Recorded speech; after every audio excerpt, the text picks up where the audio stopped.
এবার বিশ্বকাপেও দেখা গেল ট্রাম্পের দাদাগিরি। এক ফোন কলেই উঠে গেল সাসপেনশন। লাল কার্ড দেখার পরেও পরের ম্যাচে খেলতে পারবেন আমেরিকার ফুটবলার। কি অবাক হচ্ছেন? শুনতে অবাক লাগলেও এই একটা অভিযোগকে কেন্দ্র করেই এখন কিন্তু সারা বিশ্ব জুড়ে শুরু হয়ে গিয়েছে বিতর্ক, যার ফলে প্রশ্ন উঠেছে, তাহলে কি এবার সত্যি ফিফাকে ফোন করলেন মার্কিন রাষ্ট্রপতি ডোনাল্ড ট্রাম্প? তবে কি ট্রাম্পের চাপেই, ট্রাম্পের এক ফোনেই নিজেদের সিদ্ধান্ত বদল করলো ফিফা? প্রশ্ন উঠছে, তবে কি এবার ফুটবলের মাঠেও ঢুকে পড়লো আন্তর্জাতিক রাজনীতির প্রভাব, নাকি সব কিছু নিয়ম মেনেই নিজের সিদ্ধান্ত বদলে ফেললো ফিফা? আজকের এই ভিডিওতে আমরা এই সমস্ত প্রশ্নের উত্তর এক এক করে তুলে ধরবো আপনাদের সামনে। জানাবো 2026 সালের ফুটবল বিশ্বকাপের সবচেয়ে বিতর্কিত এই বিষয় নিয়ে। তাই অবশ্যই ধৈর্য ধরে এই ভিডিওটি শেষ পর্যন্ত দেখতে ভুলবেন না। চলুন শুরু করা যাক।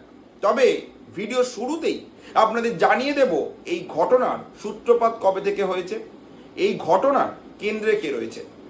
এই ঘটনার কেন্দ্রে রয়েছেন মার্কিন যুক্তরাষ্ট্র ফুটবল দলের স্ট্রাইকার ফোলারিন বালোগান। বিশ্বকাপে দুর্দান্ত ছন্দে রয়েছেন তিনি, এখনো পর্যন্ত 3টি গোলও করেছেন। তবে শেষ ম্যাচে সুপার 32 এর ম্যাচে তিনি কিন্তু লাল কার্ড দেখেছেন। অর্থাৎ আমেরিকার আক্রমণের অন্যতম বড় ভরসা এই ফুটবলার ফোলারিন বালোগান, তিনি কিন্তু লাল কার্ড দেখেছেন সুপার 32 এর ম্যাচে, বসনিয়া অ্যান্ড হার্জেগোভিনার ম্যাচে। আর সেই ম্যাচে যেহেতু তিনি লাল কার্ড দেখেছেন, ফুটবলের নিয়ম বলছে এক ম্যাচে লাল কার্ড দেখা মানে তার পরের ম্যাচে কিন্তু আপনি খেলতে পারবেন না, আপনাকে তার পরের ম্যাচ খেলতে হবে। অর্থাৎ নিয়ম অনুযায়ী সুপার 16 এর ম্যাচে কিন্তু এই ফোলারিন বালোগান কিন্তু খেলতে পারবেন না। অর্থাৎ নকআউট ম্যাচে আমেরিকাকে নিজেদের অন্যতম গুরুত্বপূর্ণ স্ট্রাইকারকে ছাড়াই মাঠে নামতে হতো। সবাই ধরেই নিয়েছিল বেলজিয়ামের বিরুদ্ধে নকআউট ম্যাচে তিনি খেলবেন না, কিন্তু ম্যাচের একদিন আগেই আচমকা ঘোষণা আছে বালোগানের সাসপেনশন আপাতত কার্যকর হবে না, তিনি খেলতে পারবেন। আর এই একটা ঘোষণাকে ঘিরেই সারা বিশ্ব জুড়ে বিতর্কের ঝড় ওঠে। কারণ এটা কিন্তু কোনো সাধারণ ক্ষমা নয়। ফিফা জানিয়েছে শাস্তি একেবারে বাতিল করা হয়নি, বরং 1 বছরের জন্য স্থগিত রাখা হয়েছে। যদি আগামী 1 বছরের মধ্যে বালোগান এই ধরনের কোনো গুরুতর অপরাধ করে, তাহলে পুরনো শাস্তিটি পুনরায় কার্যকর করা হবে।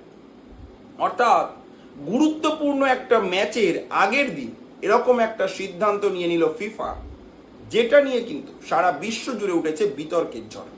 কিন্তু প্রশ্ন উঠছে, হঠাৎ করে ফিফা এই সিদ্ধান্ত নিল কি করে? এটা কি আইনত ফিফার নিয়ম মেনে করা হলো? সেটা আপনাদের জানিয়ে দিই। ফিফা জানিয়েছে তাদের ডিসিপ্লিনারি কোডের আর্টিকেল 27 ব্যবহার করা হয়েছে এই ক্ষেত্রে। এই ধারার অধীনে বিশেষ পরিস্থিতিতে শাস্তি স্থগিত রাখা সম্ভব, আগেও নাকি এমন নজির রয়েছে। হ্যাঁ, এই ঘটনা কিন্তু এই প্রথম ঘটল না।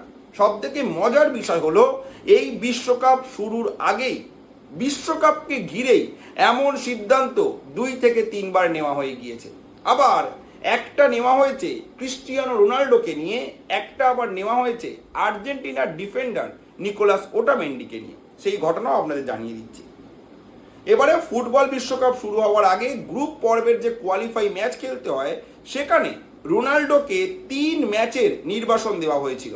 লাল কার্ড দেখিয়ে 3 ম্যাচের নির্বাসন দেওয়া হয়েছিল, যার ফলে তার কিন্তু বিশ্বকাপ শুরুর যে গ্রুপ স্টেজের ম্যাচ ছিল, সেই ম্যাচে তিনি কিন্তু খেলতে পারতেন না।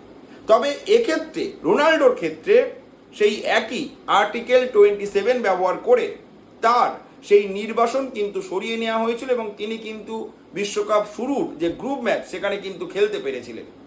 অর্থাৎ ক্রিস্টিয়ানো রোনাল্ডো পর্তুগাল দলের অধিনায়ক, তার জন্য কিন্তু এই বিশ্বকাপের ঠিক আগেই এই সিদ্ধান্ত কিন্তু নেওয়া হয়ে গিয়েছে, আবার বিশ্বকাপের জন্যই। যদি সেই নির্বাসন বহাল থাকতো, তাহলে কিন্তু রোনাল্ডো নিজেদের প্রথম ম্যাচ খেলতে পারতো না, যে ম্যাচ তারা ডিআর কঙ্গোর বিরুদ্ধে খেলেছিল, যেখানে তারা 1-1 ড্র করেছিল। এবার জানাবো আর্জেন্টিনার ডিফেন্ডার নিকোলাস ওটামেন্ডির কথা। তাকেও আর্জেন্টিনার যে কোয়ালিফাই ম্যাচ ছিল, সেখানে ইকুয়েডরের বিরুদ্ধে লাল কার্ড দেখে ওটামেন্ডি, তাকেও এক ম্যাচের নির্বাসন দেওয়া হয়েছিল। তিনি প্রথম যে ম্যাচ ছিল এবার ফুটবল বিশ্বকাপের গ্রুপ স্টেজে, সেই ম্যাচে কিন্তু তার খেলার কথা ছিল না। তবে আর্জেন্টিনা ফুটবল অ্যাসোসিয়েশনের তরফ থেকে ফিফার কাছে অনুরোধ করা হয় এবং তারপর একই নিয়ম মেনে, এক্ষেত্রে আর্টিকেল 10-এর নিয়ম মেনে ওটামেন্ডির কিন্তু সাসপেনশন তুলে নেওয়া হয়। অর্থাৎ এই যে বালোগানের জন্য যে সিদ্ধান্ত নেওয়া হয় যেটা কিন্তু প্রথম সিদ্ধান্ত নয়, আগেও এই সিদ্ধান্ত একাধিকবার নেওয়া হয়েছে এবং এবারেও পর্তুগাল এবং আর্জেন্টিনা দুটো গুরুত্বপূর্ণ দলের জন্য কিন্তু এই সিদ্ধান্ত নেওয়া হয়েছে। তবে এটাও ঠিক, বিশ্বকাপের নকআউটের মতো গুরুত্বপূর্ণ ম্যাচের আগে এই ধরনের নিয়ম ব্যবহার করা নিয়ে কিন্তু বিতর্কটা মূলত শুরু হয়েছে।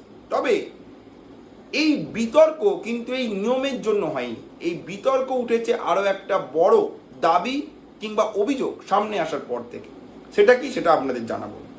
বিভিন্ন আন্তর্জাতিক সংবাদ মাধ্যম, বিশেষ করে দ্য গার্ডিয়ান, তারা জানিয়েছে মার্কিন প্রেসিডেন্ট ডোনাল্ড ট্রাম্প নাকি ফিফার সঙ্গে একাধিকবার যোগাযোগ করেছিলেন। খবরে দাবি করা হয়েছে ডোনাল্ড ট্রাম্প ব্যক্তিগতভাবে এই বিষয়টি নিয়ে কথা বলেছেন। তিনি ফিফাকে আনুষ্ঠানিকভাবে নাকি বলেছেন যেন বালোগানের এই নির্বাসন প্রত্যাহার করে নেওয়া হয় এবং তাকে খেলতে দেওয়া হয়, এবং তারপরেই ফিফা নাকি নিজেদের সিদ্ধান্ত নিয়েছে। তবে এই খবরটা গার্ডিয়ানের তরফ থেকে প্রকাশ হলেও এর কিন্তু কোনো ধরনের কোনো আনুষ্ঠানিক সত্যতা এখনো পর্যন্ত সামনে আসেনি, কারণ এর কোনো সরাসরি স্বীকৃতি নেই। তবে এর পরে, এটা তো একটা গার্ডিয়ানের সংবাদ ছিল যেটা নিয়ে একটা বিতর্ক তৈরি হয়, এরপরে এই বিতর্কের আগুনে ঘি ঢালেন স্বয়ং মার্কিন প্রেসিডেন্ট ডোনাল্ড ট্রাম্প। তিনি নিজেই সোশ্যাল মিডিয়ায় একটা পোস্ট করেন, তিনি লেখেন, একটা বড় অন্যায়ের সংশোধন করার জন্য ফিফাকে ধন্যবাদ। আর এই পোস্টের পর থেকেই জল্পনা আরও বেড়ে যায়। অনেকে বলতে থাকে রাজনৈতিক হস্তক্ষেপ যদি নাই হয়ে থাকে তাহলে ট্রাম্প কেন এমন মন্তব্য করলেন। অর্থাৎ এই বিতর্কের আগুনে ঘি ঢেলেছেন ট্রাম্প নিজেই, যদিও এই একটা পোস্টও কিন্তু বলে দেয় না যে ট্রাম্প ফিফাকে ফোন করে এই সিদ্ধান্ত নিতে বলেছে। তবে ট্রাম্পের কাজ এবং দ্য গার্ডিয়ানের এই সংবাদ কিন্তু সারা বিশ্ব জুড়ে বিতর্কের একটা ঝড় তুলেছে। এখন দেখতে হবে এটা কি আদৌ সত্য নাকি সত্য নয়। তবে এই সিদ্ধান্ত নিয়ে কিন্তু রেগে রয়েছে বেলজিয়াম দল। তাদের পক্ষ থেকে এই সিদ্ধান্ত নিয়ে একাধিক ক্ষোভ প্রকাশ করা হয়েছে। তারা জানিয়েছে যে এটা সঠিক সিদ্ধান্ত নয়। অন্যদিকে আবার আমেরিকা যুক্তরাষ্ট্রের কোচ তিনি জানিয়েছেন যে এই লাল কার্ড দেখানোটা একেবারেই যুক্তিসঙ্গত ছিল না, তবে এই সিদ্ধান্ত নেওয়া হয়েছে সেটাই তারা অত্যন্ত খুশি। তবে ফিফার বক্তব্য অনুযায়ী ফিফা বলছে তারা নিজেদের নিয়ম মেনেই সিদ্ধান্ত নিয়েছে, কারোর ফোন কল কিংবা কারোর চাপে এই সিদ্ধান্ত নেওয়া হয়নি। তাদের কাছে আর্টিকেল 27 প্রয়োগের আইনি সুযোগ ছিল। সুতরাং শুধুমাত্র বিতর্ক তৈরি হয়েছে বলেই সিদ্ধান্ত বেআইনি এমনটা কিন্তু বলা যাবে না। অর্থাৎ 2026 সালের ফিফা বিশ্বকাপের সবথেকে বড় বিতর্ক কিন্তু ইতিমধ্যেই শুরু হয়ে গিয়েছে। যত ফুটবল বিশ্বকাপ ফাইনালের দিকে এগোচ্ছে তত কিন্তু এই বিতর্ক আরও বড় আকার ধারণ করবে। কিন্তু আপনাদের কি মনে হয়, বিশ্বকাপে কি সব দল সমান, নাকি বড় দেশ, বড় শক্তি কিংবা বড় রাজনৈতিক প্রভাব কখনো কখনো বাড়তি সুবিধা এনে দেয়? আপনাদের কাছ থেকে আমরা শুনতে চাই এই ক্ষেত্রে কোনটা হয়েছে। সত্যিই কি বালোগানের এই নির্বাসন প্রত্যাহার করে নেওয়া যুক্তিযুক্ত, নাকি এখানে ফিফা কোনো বাড়তি সুবিধা দিল আমেরিকা যুক্তরাষ্ট্রকে? আপনাদের কি মনে হয় সুপার 16-এর এই ম্যাচে ইউএসএ এবং বেলজিয়ামের মধ্যে কোন দল জিতবে? জানাতে ভুলবেন না আপনাদের মতামত কমেন্ট করে।